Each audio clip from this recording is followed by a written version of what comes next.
తాకట్లో ఉన్న మీ బంగారాన్ని విడిపించి ఆ రోజు ఆన్లైన్ రేటుకి కొంటాం. Sharma gold company. ఆంధ్రప్రదేశ్లో మొంతా తుఫాన్ తీరాన్ని దాటింది. తీరం నుంచి తీవ్ర తుఫాన్గా మారి తుఫాన్గా ఇప్పుడు మారుతూ వాయుగుండంగా మరి కాసేపట్లో మారనుంది. రాత్రి 11 గంటల నుంచి 12 గంటల ప్రాంతంలో ఈ యొక్క తుఫాన్ తీరాన్ని దాటింది. ఎక్కడ తీరం దాటింది, ఈ తుఫాన్ ఏ రకంగా కదలిక కొనసాగించింది, ప్రస్తుతం ఏ దిశగా పయనించింది, పూర్తి వివరాలు కూడా ఒకసారి మనం చూసేటువంటి ప్రయత్నం చేద్దాం. ఎందుకంటే 3 రోజుల నుంచి కూడా ముప్పు తిప్పలు పెడుతుంది ఈ యొక్క తుఫాన్.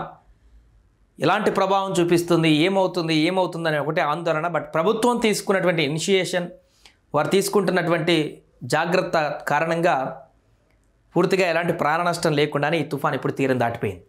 ఒకసారి అబ్జర్వ్ చేద్దాం, తుఫాను ఎక్కడి నుంచి ఎటు కదిలింది, అనుకున్నటువంటి లొకేషన్లోనే ఈ యొక్క మూమెంట్స్ కదిలినాయని చెప్పేసి. మొదటగా కాకినాడ ఈ ప్రాంతంలో తీరం దాటుతుందని చెప్పేసి అందరూ అనుకున్నారు. వాతావరణ శాఖ కూడా అదే చెప్పింది.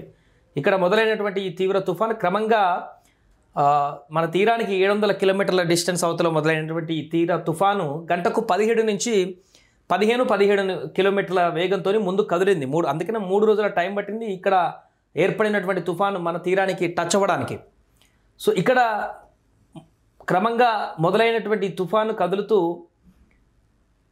కాకినాడ తీరానికి తగులుతుందని ఊహించినటువంటి సందర్భంలో ఇక్కడ తీరానికి సమీపంలోకి రాగానే తీరానికి ఒక 100 కిలోమీటర్ల డిస్టెన్స్కు 100 కంటే ఎక్కువ డిస్టెన్స్ రావడంతో అది లైట్గా దిశ మార్చుకుంది.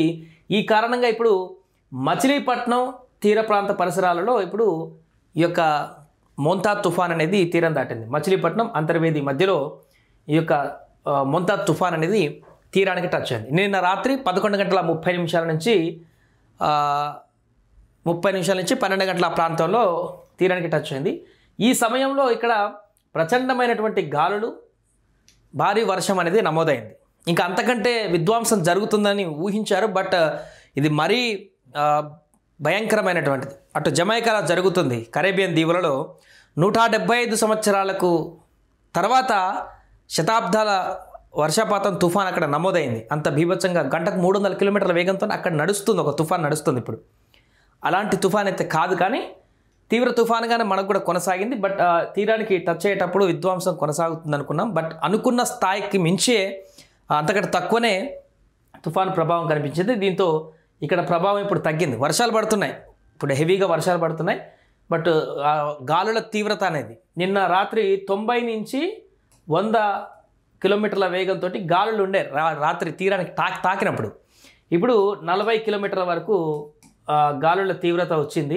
ఈ తుఫాన్ తీరం దాటి వెళ్ళిపోతుంది కాబట్టి ఇప్పుడు ఈ తుఫాన్ ప్రభావం అనేది తీరాన్ని దాకి వెళ్ళిపోతున్న సందర్భంలో ఈ దిశ మనకు కనిపిస్తుంది. ఈ తుఫాన్ ప్రభావం అనేది తెలంగాణలో కూడా కనిపిస్తుంది. తెలంగాణలోని కొన్ని జిల్లాల్లో కూడా దీని ప్రభావం కనిపిస్తుంది. ముఖ్యంగా ఇక్కడ ఉన్నటువంటి జిల్లాలు, మహబూబ్నగర్ జిల్లాలు కానీ, వరంగల్, ఖమ్మం జిల్లాల్లో కానీ ఈ యొక్క తుఫాన్ ప్రభావం అనేది ఎక్కువగా కనిపిస్తుంది. ఇప్పుడు దాని ఎఫెక్ట్ అనేది వర్షపాతం ద్వారా మనకు కనిపిస్తుంది. హెవీ రైన్స్ అనేది ఇప్పుడు అక్కడ కూడా కనపడుతున్నటువంటి సందర్భాన్ని మనం చూస్తున్నాం. సో ఇక దీని ప్రభావం ఇప్పుడు తెలంగాణలో ఉన్నటువంటి కొన్ని జిల్లాలకు, ఆంధ్రప్రదేశ్లో తీర ప్రాంతాల్లో ఉన్నటువంటి జిల్లాలతో పాటుగా కోస్తా జిల్లాలతో పాటు పక్క రాష్ట్రాల వరకు కూడా కొంతమేరకు ఛత్తీస్గఢ్ ఆ పరిసర ప్రాంతాల్లో కూడా దీని ప్రభావం ఉంటుంది. కొంత వర్ష తీవ్రత అనేది ఇది ఎంత కనిపిస్తుందో అంతవరకు కూడా. ఇప్పుడు తీవ్ర తుఫాన్ ఇక్కడ తుఫానుగా మారుతుంది ఇప్పుడు స్లోగా.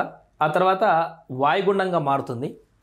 వాయుగుండం అంటే చిన్న చిన్న వర్షాలు పడుతూ ఉంటుంది, కంటిన్యూస్గా వర్షాలు పడుతూ అన్ని ప్రాంతాలలో కూడా దాని ప్రభావం కనిపిస్తుంటుంది. ఇలా దీని దిశను మార్చుకొని పయనించిన క్రమాన్ని అయితే మనం చూడవచ్చు తుఫానుకు సంబంధించి.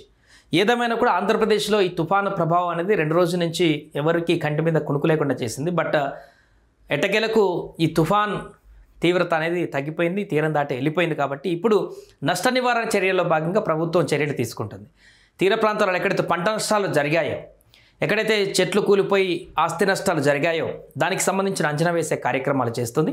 అండ్ ఇప్పటికీ ఇంకా రెస్క్యూ కొనసాగిస్తుంది. ఎందుకంటే తీరాన్ని దాటి వెళ్ళిపోయింది, కానీ వర్ష ప్రభావాలు అయితే ఈరోజు రాత్రి వరకు ఇంకా అధికంగా ఉంటాయని చెప్తుంది. ఫ్లాష్ ఫ్లడ్స్ వచ్చేటువంటి అవకాశం ఉంటుంది. కాబట్టి వరదల ప్రభావాల నుంచి ఇప్పుడే ప్రజలందరూ కూడా మరలా బయటకు వచ్చి తుఫాన్ వెళ్ళిపోయిందని చెప్పేసి రిలాక్స్ అయ్యేటువంటి పరిస్థితి లేదు.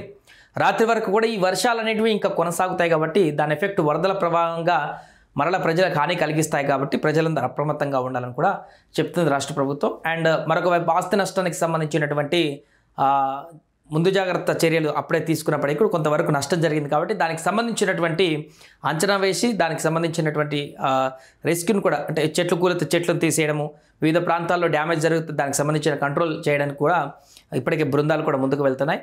ప్రస్తుతానికైతే ఆంధ్రప్రదేశ్లో ఈ తుఫాన్ అయితే పూర్తిగా తీరం దాటి వెళ్ళిపోయింది. ప్రస్తుతం ముంతా తుఫాన్ బారి నుంచి అయితే ఆంధ్రప్రదేశ్ రాష్ట్రం సేఫ్గా బయటపడిందని చెప్పవచ్చు.